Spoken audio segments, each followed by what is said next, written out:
Hello and welcome back to another episode of Injustice For All MMA. My name is David, and this episode is for UFC Fight Night, Blaydes V Aspinall. We'll just run straight into it. I just have a couple things I want to talk about. Honorable mentions. There are no injustices, obviously, but I want to talk about some honorable mentions. Then I want to talk about a really important thing at the end that involves the judging, but is a slight narrative to fighting in general. First, we'll start off with the first honorable mention, which is Silva versus Dalby. My scorecard reads 29-28 for Dolby. I gave Dolby the last two rounds. The whole fight played out. In the first round, Silva got a takedown with ground and pound for about 3+ minutes. Second round, Silva got two takedowns, but Dolby had a reversal on one of them and outstruck Silva on the feet. It was essentially his round. Very little to no ground and pound from Silva in that second round. Third round, both guys had a takedown, but Dolby had the most ground and pound. Both had very little, but out of the two sections of ground and pound, Dolby had the most, and he outstruck him on the feet. So there you have it. We got the judges' scorecards. Ben Cartledge had a 29-28. His scorecard reflects mine. David Letheby has it 29-28. His scorecard reflects mine. And Anders Olsen had it 29-27. He gave a 10-8 to Dolby in the second round. Honorable mention for him. Terrible 10-8. Unnecessary. That's very excessive. I've noticed a trend now where these 10-8s are coming not from damage, duration, dominance, which is what it's supposed that's what those 3Ds are in reference to, but it's not rounds, but for 10-8s. I've noticed that's not what it's coming to. These 10-8s, some of these phantom 10-8s are coming around when people are wobbled. I've noticed that. I think in the last card that happened, maybe another card way back, where these 10-8s are coming not from control over 4 minutes or someone being heavily outstruck. It's from someone being slightly wobbled. And I think that 10-8 came from when Dolby got back, reverse, got back on the feet with Silva, and he kind of rocked him a little bit. I think that's where that 10-8 came from. That's a bad 10-8. I don't like it. And honorable mention to Anders Olsen. Quick note, I generally do like the European judges because they score kind of similar to me, and I'll explain that later on, but I just wanted to put that out there. Next honorable mention, we have Mokaev. I'm going to say Mokaev versus Johnson. I had this 29-28 for Mokaev. I gave him a 10-9 in the first and the third, and I gave a 10-9 to Johnson in the second with a close marker on it, so I think you can kind of argue that for Mokaev. At the most, you can go 30-27 on my scorecard, but it's a 29-28 for Mokaev. In that first round, Mokaev had 3 takedowns. He just had 3 takedowns. I'll talk about this later on in a second, but he just had 3 takedowns. In that second, in the same round, Johnson had some elbows to the thighs, but they were, I don't want to say they were relevant, but in the overall scheme of the round, they were relevant. They were relevant because Mokaev had 3 takedowns. So there's that. And then the second round, Mokaev had 2 takedowns with very little ground and pound, and Johnson was way more active on the bottom, basically outstruck him from the bottom.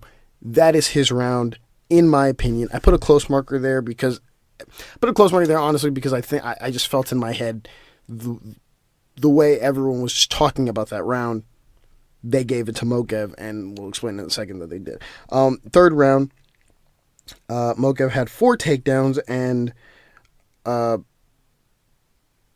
Johnson was way more active on the bottom, but Mokaev had 4 takedowns, so he gets the round.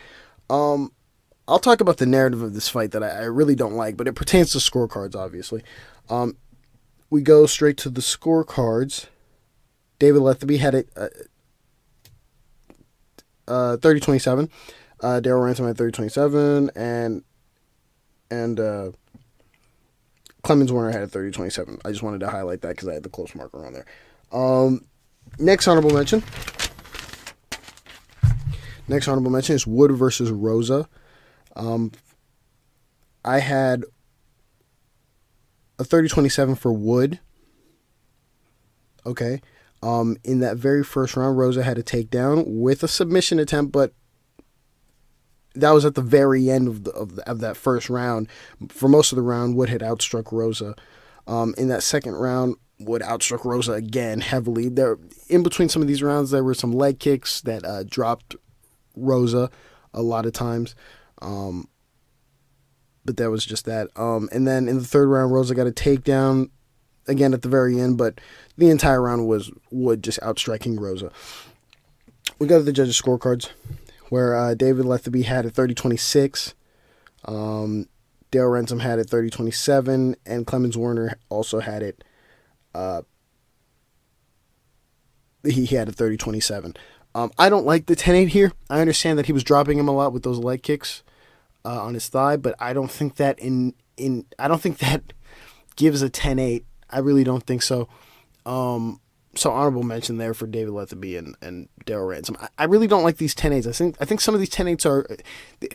I feel like they're just tossing them out in these occasions where there's a big action. Because even in that round, it's not. Yes, he dominated him. Well, sure, he outstruck him heavily, but Rosa was still landing, and he was still and he was still catching him. And again, this was in round 2, so I understand. They can make an argument for it in round 2, but I don't like those 10-8s. We go to the next one. Diakiese, I believe that's how you pronounce his name. Diakiese versus Hadzevick. I had the 30-27 for Diakiese.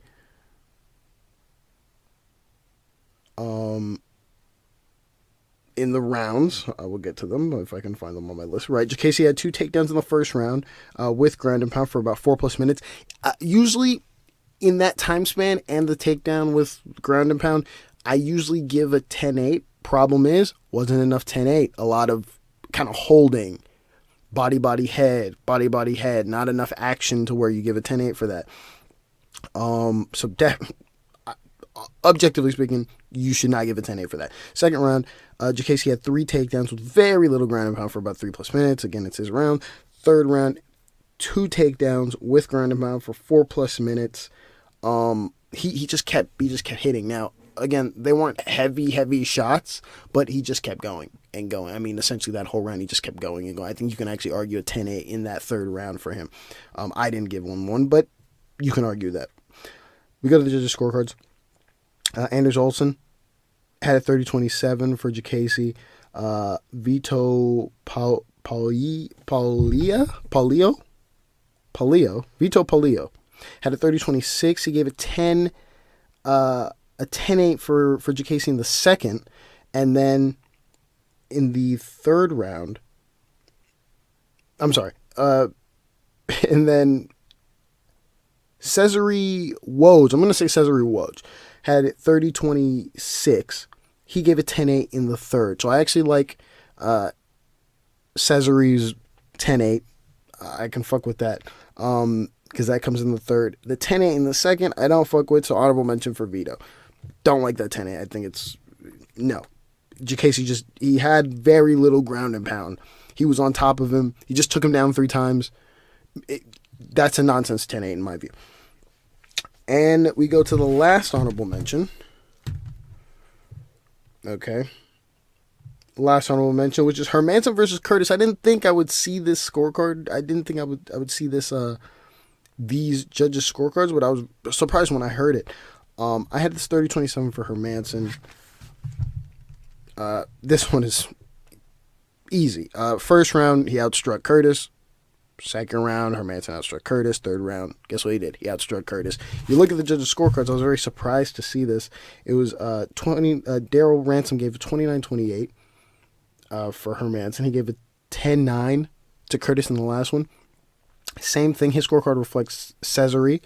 And then Clemens Warner reflects my scorecard, which is a 30-27. So honorable mention there to Daryl and Cesare. That third round is still, I understand... Actually, no, I don't understand. No, he lost that round. Curtis lost that round. He was outstruck.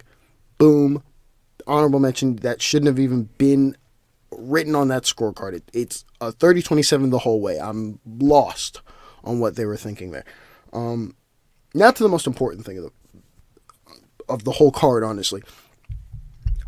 Back a while ago, I can't remember the card. I think it was an Abu Dhabi card, probably last year or this year. I remember there was a fight on the pay-per-view. I think it was a prelim. And the first fight, there was a fighter, I can't remember, I'd have to go back, where I believe the first round, he was on the bottom and he was very active. He was very active on the bottom. And that just gave a headset in my mind of, a lot of American judges do that, where they give him the round, which was correct, but a lot of European judges do that. Tonight was just very confusing. Very, very confusing. We'll start from the top, all right? And I'm going to invoke commentary here, but it's all for a purpose. It's not to, like, bash. It is, but it's all for judging purposes. In the Dolby fight, you can hear Bisping and Felder talk about, hey, Dolby is finally in full mount. You gotta, not in full mount, excuse me. He's in Silva's guard. He has to be active here to make it count. Now, obviously, he was active enough to win the fight. But I found that interesting that they were talking about that, because I was like, okay, yes, he's right. Yeah, they know what they're talking about. Boom. Here's the issue. We then get to the Mokaev fight, where Mokaev proceeds to get endless amounts of praise for doing little to no work. We'll get to Diakiese in a second, but I just found it very weird and opposite and two-faced and just fucked that they were like, hey, Diakiese needs to be more active. True. 10,000% true. That fight was fucking boring on every level. But, he was 10 billion times more active than Mokaev was in his Johnson fight. Okay? Yes, he wins the first round, but no one highlighted the fact that, hey, the only one who was like, who had like strikes, like if I know they didn't show the strike numbers because we'd probably be like, the only one who had strikes in that first round was Johnson. You go to the second one. You go to the second round, where I gave it to Johnson. I'm very surprised that no judges gave it to him, because I'm looking at the judges who scored that fight, right? Who scored Mokaev versus Johnson. It's Letherby, Darrell, and Werner. The same guys. Okay, the same guys who scored the Dolby fight. Now, I understand that one's different. You can't really, you're thinking, okay, that's not a fair comparison, but there was an action in there of someone being active on top / on the bottom. Mokaev is wrestling. He's essentially just wrestling the whole time. And there's no ground and pound. There's no shot. There's not even any shots to the head while he's in like the sort of like side clinch positions. And the commentary, while not critical of Dolby, but just saying what he needed to do, wasn't saying what Mokaev needed to do. It was, oh man, he's just winning this. It really confused me. The same thing happened in that Damon Jackson versus Argueta fight, where Jackson is offering no strikes. No strikes from that position in the first and the second. And the commentator's just like, yeah, I mean, he's winning. I mean, come on, he's just winning. But another day will happen and it'll be, oh, guys got to be active on that position. Guys got to be active.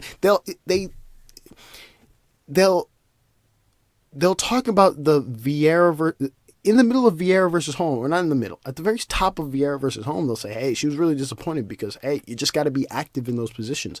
In this exact scenario, for Dolby, it's you got to be active. For Mokaev, there's no talk of him being active. The only person who's active is Johnson. Not even once did they mention, hey, Johnson is outstriking Mokaev. It'd be interesting to see how the judges score that. Not even once did they put that out there. They just skip it. Then they get to Diakiese, which understandably, it was 3 rounds of just him holding / body head, very little pot shots to the face. Understandable why they would be like, let me be critical of him. That's fine. I'm cool with that. But in no way do they just Bisping in particular is just on him. And that's fine. But to exclude Mokaev, whose true sole game is to just take you down. Forget about the finish he had on Durden. That's nonsense, because Johnson proved, hell, if Johnson just had a little better wrestling D, he had a very good wrestling D, but if he just had like a little more, he probably could have won this on an American card. On an American card, I think a judge probably gives him at least a round. I'm astonished by that. I really am astonished by that. But that's just one thing I wanted to talk about, because it confused me how that should be the theme. Usually when you, something so like, not controversial, but very opinionated in the sense of how certain positions should be scored. They were talking more about, hey, how is Craig and Oezdemir going to be scored? I'll tell you, he's pulling guard and he's falling down and he's getting outstruck. They're not retarded. The judges are not stupid. They know how to score that. Okay. Oh, are they counting those as like, what does it matter? Like, on my thing, I wrote takedown, but I knew he was pulling guard on most of these. But I wrote takedown just as like a placeholder. Okay. But that's irrelevant though. They were talking more about how is that fight going to be scored? Like, wait, you're telling me someone's going to give him a round for pulling guard 7 times and not outstriking his opponent? No, of course not. Of course, absolutely not.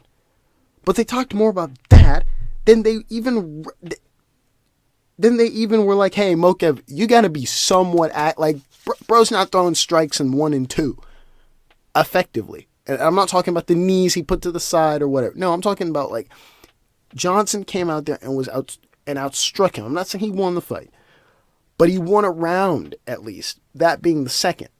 It's really gross how that just didn't get picked up and that just gets flushed under the rug and no one gives two shits about that. Yeah, and that's all. That's really all I got. Other than that, this card doesn't live up to the last 02 London card. I mean, this from just rip. I mean, there wasn't a finish until Amirkhani V Pearce. I'm not saying I was falling asleep, but I was like, wow. I mean, in the last card, it was just finish. It was a great card. And then it sucks. The end, second week in a row, guy hurts his shit. Main event. It's sad. It really is. But anyways, that's all I got. Thank you for listening, and God bless.